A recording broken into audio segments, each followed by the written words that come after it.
जननीं शारदां देवीं रामकृष्णं जगद्गुरुं पादपद्मे दयश्रित्वा प्रणमामि मुहुर्मुहुः। श्री माँ शारदा देवी स्मृति कथा स्वामी अरूपानंद द्वारा। उद्बोधन सकाळ बेला। मु पचारिली, माँ तुम्हें बेले बेले रामायण पढ़िबार देखिछि, केबे पढ़िबाकु शिखिल?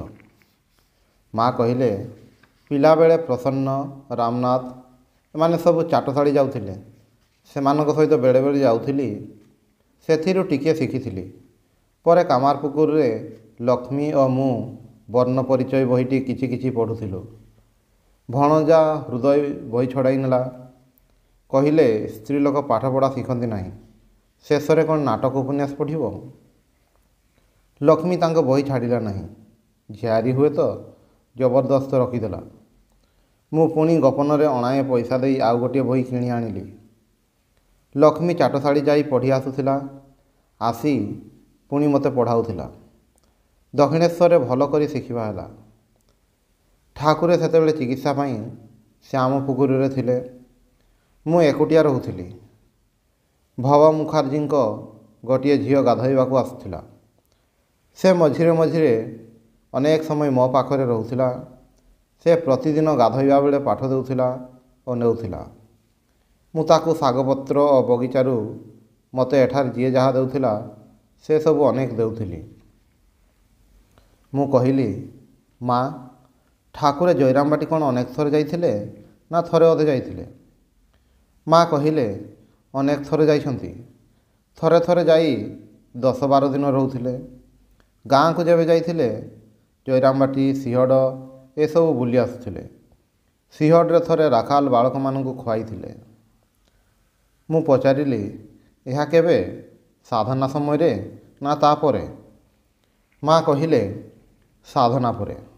साधना बेले तो उन्माद, सेतेबेले शशुर घर को गले तो लोके पागल कहिबे। शिव शशुर घर को गले समस्ते कहवाकू लगिले, ए माँ उमा तो कपाल रे एहा थिला। शेष में भांग खिया हाथ में पड़िलु। सेतेबेले विवाह पर ठाकुर को समस्ते केते कौन कहूथिले, पागला जोई कौन हेब गो? मु कहिली, काली जो मणीन्द्र गुप्त आसिथिले तांकु तो आगुरु केबे देखि नाही। माँ कहिले, से आउ थरे आसिथिले। ठाकुरंक पाखु जाउथिले, सेतेबेले खूब छोट पिला थिले। मु कहिली, छोट नरेन को एठारे थरे मध्य देखि नाही। माँ कहिले, से एठाको आसे नाही। ठाकुरंक पाखु जाउथिला, कला होई पतला, मुहरे बसंत चिन्ह। ठाकुरे तांको खूब भल पाउथिले। ता पई भाबुथिले, छोट नरेन मने पड़ुछि, हेई छोट नरेन आसिला, एमिति ताकू भावरे देखुथिले। मु कहिली, पल्टू बाबू दिने केवल एठाको आसिथिले, तारक बाबू बेलघरिया मझिरे मझिरे आसंती। माँ कहिले, पल्टू मध्य मझिरे मझिरे आसे। मते प्रति मासरे गोटिए टंका दिए। खूब गरीब। मु जेतेबेले जयरामबाटी रे रहे सेतेबेले सेठिकी पठाए। पल्टू आ मणीन्द्र यही दुई जन जेतेबेले ठाकुरंक पाखकू जाउथिले सेतेबेले खूब सान 10-11 वर्षर पिला। दल दिन काशीपुर रे समस्ते बाहर को चली जाई फगु देउछंती। ए दुई जन गले नाही। ठाकुरंकू पंखा करियाकू लागिले, थरे ए हातरे पुणी थरे से हातरे। छोट पिला तो हाथ पाउ नथिला, पुणी गड़मड़ी देउथिले। ठाकुरंकू सेतेबेले काश हेउथिला, तेणु मुंड पड़ुथिला। बतास करिवा दरकार हेउथिला। ठाकुरे कहउछंती, जाओ जाओ तुमे तळकू जाओ, फगु खेलिब जाओ, समस्ते जाइछंती। पल्टू कहिला, ना महाशय आमे जीवु नाही, आमे एइठी अछु, आपण रहिछंती, आमे कौन छाड़ी दे जाई पारू? सेमाने जमा गले नाही। ठाकुरे कांदी कांदी कहिले, अरे एमाने ही मोर सेही रामलाला मते सेवा करियाकू आछंती। पिला लोक तथापि मते छाड़ी आमोद उत्सव आड़े अनाइले नाही। एहा कहू कहू तांको आखिरु लुह गड़िला देखिली। मु कहिली, ठाकुरंक पाखकू केते भक्त आसिथिले, सेमाने सबू एबे केउठी, केही तो आसुनाहांती। माँ कहिले, ସେମାନେ ସମସ୍ତେ ନିଜ ନିଜ ଭାବରେ ଆନନ୍ଦରେ ଅଛନ୍ତି। ମୁଁ କହିଲି, ହଁ, ଯେଉଁ ସାଂସାରିକ ଆନନ୍ଦରେ ଅଛନ୍ତି। ମା କହିଲେ, ତାହା ତ ନିଶ୍ଚିତ। ସଂସାରରେ ସ୍ତ୍ରୀ ପିଲା ଧରି କ'ଣ ଆଉ ସୁଖ ଅଛି? କାମିନୀ ଆଉ କାଞ୍ଚନ ସେଥିରେ ହିଁ ଭୁଲି ରହିଛନ୍ତି, ସଂସାରରେ ସବୁକିଛି ହିଁ ଭୋଗ କରିବା ପାଇଁ। ମୁଁ କହିଲି, ସେଥିରେ ପୁଣି ମନ ବହିର୍ମୁଖୀ। ମା କହିଲେ, ଜଗଦମ୍ବା କାଳୀ ହିଁ ସମସ୍ତଙ୍କର ମା। ତାଙ୍କଠାରୁ ହିଁ ଭଲମନ୍ଦ ସବୁ ହୋଇଛି। ସେ ସବୁ ପ୍ରସବ କରିଛନ୍ତି। ସ୍ୱତଃସିଦ୍ଧ, ଧ୍ୟାନସିଦ୍ଧ, କୃପାସିଦ୍ଧ, ହଠାତ୍ ସିଦ୍ଧ, ଏହି ପ୍ରକାର ସବୁ ଅଛନ୍ତି ନା। ମୁଁ କହିଲି, ହଠାତ୍ ସିଦ୍ଧ କ'ଣ? ମା କହିଲେ, ଯେପରି ଅନ୍ୟର ସମ୍ପଦ ପାଇ ହଠାତ୍ ବଡ଼ ଲୋକ ହୋଇଗଲା। ଏପରି ସମୟରେ ନଳିନୀ ଗାଧୋଇ ଆସିଲେ। ଉପରର ପାଇଖାନା ଟିକିଏ ଅପରିଷ୍କାର ଥିଲା। କିଛି ପାଣି ଢାଳି ତାହା ଧୋଇଥିଲେ। ସେଥିପାଇଁ ଗଙ୍ଗା ସ୍ନାନ କରି ଆସିଛନ୍ତି।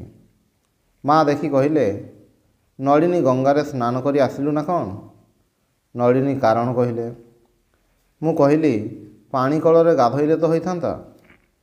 ମା କହିଲେ, ଠିକ୍ ତ, କଳରେ ଗାଧୋଇ ଗଙ୍ଗା ଜଳ ସ୍ପର୍ଶ କଲେ ତ ହୋଇଥାନ୍ତା। ନଳିନୀଙ୍କର ଦେହ ଭଲ ନଥିଲା। ନଳିନୀ କହିଲେ, ତାହା କ'ଣ ହୁଏ? ପାଇଖାନା। ମା କହିଲେ, ସେଥିରେ କ'ଣ ହେଲା? ତୁ ତ ବିଷ୍ଠା ଛୁଇଁ ନାହୁଁ, ପୁଣି ଛୁଇଁଲେ ଅବା କ'ଣ ହେଲା? ପେଟ ଭିତରେ ହୋଇଛି। ଠାକୁରେ କହୁଥିଲେ, ଗୋଟିଏ ତସଲାରେ ଭାତ, ଡାଲି, ତରକାରୀ, ଛେନା, ଲହୁଣୀ ସବୁ ରଖିଦିଅ, 2 ଦିନ ପରେ ପଚି ଦୁର୍ଗନ୍ଧ ହେବ। ବିଷ୍ଠା ମଧ୍ୟ ଠିକ୍ ସେହିପରି। ସେ ଦକ୍ଷିଣେଶ୍ୱରରେ ନିଜର ମଳ ମୁହଁରେ ଦେଲେ। ନ୍ୟାଙ୍ଗଟା ଅର୍ଥାତ୍ ତୋତାପୁରୀ କହିଲେ, ତାହା ତ ନିଜର ମଳ। ସେତେବେଳେ ଠାକୁରେ ପୁଣି କେଉଁଠିକୁ ଯାଇ ଚାଖିଲେ। ମୁଁ ମଧ୍ୟ ଗାଁରେ କେତେ ଶୁଖିଲା ବିଷ୍ଠା ମାଡ଼ିଛି। 2 ଥର ଗୋବିନ୍ଦ ଗୋବିନ୍ଦ କହିଲି, ବାସ୍, ଶୁଦ୍ଧ ହୋଇଗଲା। ମନରେ ହିଁ ସବୁ, ମନରେ ହିଁ ଶୁଦ୍ଧ, ମନରେ ହିଁ ଅଶୁଦ୍ଧ। ମଣିଷ ନିଜ ମନକୁ ଆଗ ଦୋଷୀ କରି ତାପରେ ଅନ୍ୟର ଦୋଷ ଦେଖିଥାଏ। ଅନ୍ୟର ଦୋଷ ଦେଖିଲେ ସେମାନଙ୍କର କ'ଣ ହୁଏ? ନିଜର ହିଁ କ୍ଷତି ହୁଏ। ମୋର ପିଲାବେଳୁ ହିଁ ଏହି ସ୍ୱଭାବ ଯେ ମୁଁ କାହାରି ଦୋଷ ଦେଖିପାରେ ନାହିଁ। ମୋ ପାଇଁ ଯିଏ ଏତିକି ଟିକିଏ କରେ, ମୁଁ ତାକୁ ସେତିକି ପାଇଁ ହିଁ ମନେ ରଖିବାକୁ ଚେଷ୍ଟା କରେ। ପୁଣି ମଣିଷର ଦୋଷ ଦେଖିବା କ'ଣ? ମନୁଷ୍ୟର କ'ଣ ଦୋଷ ଦେଖିବା କଥା? ତାହା ମୁଁ ଶିଖିନାହିଁ। କ୍ଷମା ରୂପ ତପସ୍ୟା। ମୁଁ କହିଲି, ସ୍ୱାମୀଜୀ କହୁଥିଲେ, ଘରେ ଚୋର ପଶି କିଛି ନେଇଗଲା, ତୁମ ମନରେ ଉଠିବ ଚୋର ଚୋର। କିନ୍ତୁ ଶିଶୁଟିଏ, ତା ମନରେ ଚୋର ବୁଦ୍ଧି ନାହିଁ। ସେ ଚୋର ବୋଲି କିଛି ହିଁ ଦେଖିବ ନାହିଁ। ମା କହିଲେ, ତାହା ତ ଠିକ୍। ଯାହାର ମନ ଶୁଦ୍ଧ, ସେ ସବୁ ଶୁଦ୍ଧ ଦେଖେ। ଏଇ ଗୋଲାପର ଅର୍ଥାତ୍ ସେ ସମୟରେ ଗୋଲାପ ମା କିଛି କାମରେ ସେଠାକୁ ଆସିଥିଲେ। ମନଟି ଶୁଦ୍ଧ। ବୃନ୍ଦାବନରେ ମାଧବୀଜୀଙ୍କ ମନ୍ଦିରରେ ଅନ୍ୟ କାହାର ଛୁଆମାନେ ଝାଡ଼ା ଫିରିଛନ୍ତି। ସମସ୍ତେ ବିଷ୍ଠା ବିଷ୍ଠା କହୁଛନ୍ତି, କିନ୍ତୁ କେହି ସଫା କରିବାକୁ ଚେଷ୍ଟା କରୁନାହାନ୍ତି। ଗୋଲାପ ତାହା ଦେଖି ସଙ୍ଗେ ସଙ୍ଗେ ନିଜର ନୂଆ ଦାମିକା ଶାଢ଼ୀ ଛିଣ୍ଡାଇ ପୋଛି ପକାଇଲେ। ସ୍ତ୍ରୀ ଲୋକମାନେ ଦେଖି କହିଲେ, ଏ ଯେତେବେଳେ ସଫା କରୁଛନ୍ତି, ନିଶ୍ଚୟ ଏହାଙ୍କ ପିଲା ଝାଡ଼ା ଫିରିଥିବ। ମୁଁ ମନେ ମନେ କହିଲି, ଦେଖ ମାଧବ କ'ଣ କହୁଛନ୍ତି। କେହି କେହି କହିଲେ, ଏମାନେ ସାଧୁ ଲୋକ, ଯୋଗୀନ ସ୍ୱାମୀ ପ୍ରଭୃତି ଥିଲେ। ଏମାନଙ୍କର ପୁଣି ଛୁଆ ପିଲା କ'ଣ? ସମସ୍ତଙ୍କର ଦର୍ଶନର ଅସୁବିଧା ହେଉଛି। ମନ୍ଦିରରେ ବିଷ୍ଠା ରହିଛି, ଏଥିପାଇଁ ଏମାନେ ସଫା କରୁଛନ୍ତି। ସେମିତି ଏଠି ଗଙ୍ଗା ଘାଟରେ ଯଦି କେଉଁଠି ମଇଳା ରହିଛି, ତ ଗୋଲାପ କୁଆଡ଼ୁ କୁଆଡ଼ୁ କନା ଗୋଟାଇ ଆଣି ପରିଷ୍କାର କରି ଲଟା ଲଟା ପାଣି ଢାଳି ଧୋଇଦିଏ। ଏଥିରେ ସମସ୍ତଙ୍କର ସୁବିଧା ହେଲା। ସେମାନେ ଯେଉଁ ଶାନ୍ତି ପାଇଲେ, ସେଥିରେ ଗୋଲାପର ମଙ୍ଗଳ ହେବ। ସେମାନଙ୍କ ଶାନ୍ତିରେ ଏହାର ମଧ୍ୟ ଶାନ୍ତି ହେବ। ଅନେକ ସାଧନା ତପସ୍ୟା କଲେ, ପୂର୍ବଜନ୍ମର ଅନେକ ତପସ୍ୟା ଥିଲେ, ତେବେ ଏ ଜନ୍ମରେ ମନ ଶୁଦ୍ଧ ହୁଏ। ଉଦ୍ବୋଧନ ସକାଳ ବେଳା। ମୁଁ କହିଲି, ମା, ମୋର ତ ଜପ କରିବାରେ ମନ ଲାଗେ ନାହିଁ। ମା ହସି କହିଲେ, କ'ଣ ଆଦୌ ଲାଗେ ନାହିଁ? ମୁଁ କହିଲି, ବାସ୍ ଟିକିଏ ଅଧେ। କୌଣସି ପ୍ରକାର ନିୟମ ରକ୍ଷା ଟିକିଏ କରି ହିଁ ଭାବେ, ଏପରି ମନ୍ତ୍ର ବିଡ଼ ବିଡ଼ କରି କ'ଣ ହେବ? ଈଶ୍ୱର ଯଦି ଥାଆନ୍ତି ତେବେ ତ ଅଛନ୍ତି, ବରଂ ଧ୍ୟାନ କରିବାକୁ ଚେଷ୍ଟା କରେ। ମା ପଚାରିଲେ, ଧ୍ୟାନ କ'ଣ ହୁଏ? ମୁଁ କହିଲି, ନା, ହେଉଛି କେଉଁଠି? ସବୁ ତ ବୁଝୁଛି, ହେଲେ ଶକ୍ତି କାହିଁ? ଦକ୍ଷିଣେଶ୍ୱର କେଉଁ ରାସ୍ତାରେ ଯିବାକୁ ହେବ ତାହା ଜଣାଅଛି, କିନ୍ତୁ ଚାଲି ଯାଇପାରୁଛି କେଉଁଠି? ମା କହିଲେ, ଜପ ବିଡ଼ ବିଡ଼ କରିବା ସ୍ତ୍ରୀ ଲୋକଙ୍କର କର୍ମ, ତୁମମାନଙ୍କର ଜ୍ଞାନ ଅଛି। ସନ୍ଧ୍ୟାବେଳେ ଲଳିତ ବାବୁ ପ୍ରଣାମ କରିବାକୁ ଆସିଛନ୍ତି। ତାଙ୍କ ସହିତ କଥା ହେଉଥିଲା। ମୁଁ ମଧ୍ୟ ମଝିରେ ମଝିରେ କହୁଥିଲି। ମା କହୁଥିଲେ, ଠାକୁରେ କହୁଥିଲେ କ୍ଷୀରର ଧାର ପରି ଖୁବ୍ କଠିନ ରାସ୍ତା। ଏହା କହି ପୁଣି ଟିକିଏ ପରେ କହିଲେ, କିନ୍ତୁ ସେ ହିଁ ତ କଳରେ ଧରି ରହିଛନ୍ତି, ସେ ହିଁ ଦେଖୁଛନ୍ତି। ମୁଁ କହିଲି, କାହିଁ କିଛି ଜାଣିବାକୁ ଦେଉନାହାନ୍ତି ଯେ? ମା କହିଲେ, ତାହା ହିଁ ତ ଦୁଃଖ ତୁମମାନଙ୍କର। ମୁଁ କହିଲି, ହଁ। ଲଳିତ ବାବୁ କହିଲେ, ମରିବା ପରେ ଠାକୁର କଳରେ ଉଠାଇ ନେବେ, ତାହା ଆଉ ଅଧିକ କ'ଣ? ଯଦି ଏଇ ଦେହରେ ହିଁ ନେଇଥାନ୍ତେ ତେବେ ମୂଲ୍ୟ ହୁଅନ୍ତା। ମା କହୁଛନ୍ତି, ଏଇ ଦେହକୁ ହିଁ ତ କଳେଇ ରହିଛନ୍ତି। ମୁଣ୍ଡ ଉପରେ ସେ ଅଛନ୍ତି, ଠିକ୍ ଧରି ରଖିଛନ୍ତି। ମୁଁ ପଚାରିଲି, ସତରେ ଆମକୁ କ'ଣ ଧରି ରହିଛନ୍ତି? ମା କହିଲେ, ହଁ, ସତରେ ଧରି ରହିଛନ୍ତି। ମୁଁ ପଚାରିଲି, ସତ କହୁଛ? ମା କହିଲେ, ହଁ, ସତ କହୁଛି, ଧରି ରହିଛନ୍ତି। ମୁଁ ପୁଣି ପଚାରିଲି, ଠିକ୍ ତ? ମା ଦୃଢ଼ତାର ସହିତ କହିଲେ, ହଁ, ଠିକ୍। ସକାଳର ପୂଜା ସାରି ମା ଶାଳପତ୍ରରେ ଭକ୍ତମାନଙ୍କୁ ପ୍ରସାଦ ବାଣ୍ଟିଲେ। ତାପରେ ଘର ଅଳିଆଗୁଡ଼ିକ ହାତରେ ଉଠାଇବା ବେଳେ ହଠାତ୍ ଗୋଟିଏ ଆଲପିନ୍ କଣ୍ଟା ତାଙ୍କ ଆଙ୍ଗୁଠିରେ ଫୁଟିଗଲା। ସେଥିରୁ ରକ୍ତ ବାହାରିଲା ଏବଂ ଖୁବ୍ ଯନ୍ତ୍ରଣା ହେବାକୁ ଲାଗିଲା। ମୁଁ ଖବର ପାଇ ତଳୁ ଦୌଡ଼ି ଆସି ଦେଖିଲି ଖୁବ୍ ଯନ୍ତ୍ରଣା ହେଉଥିଲା। ଆସିବା ବେଳେ କେହି ଜଣେ କହିଲେ, ଚୂନ ଗରମ କରିଦିଅ। ମୁଁ ଯଥାଶୀଘ୍ର ଚୂନ ଗରମ କରି ଉପରକୁ ନେଇ ଆଙ୍ଗୁଳିରେ ଲଗାଇଦେଲି। ସେଥିରେ ବ୍ୟଥା ଅନେକ ଉପଶମ ହେଲା। ମା କହିଲେ, ବାବା, ତୁମେମାନେ ହିଁ ମୋର ଆପଣାର ଲୋକ, ତୁମେମାନେ ହିଁ ମୋର ଆପଣାର। ଓଂ ନିରଞ୍ଜନମ୍ ନିତ୍ୟମନନ୍ତରୂପମ୍ ଭକ୍ତାନୁକମ୍ପାଧିତବିଗ୍ରହଂ ବୈ ଈଶାବତାରଂ ପରମେଶମୀड्यं ତ୍ୱଂ ରାମକୃଷ୍ଣଂ ଶିରସା ନମାମି।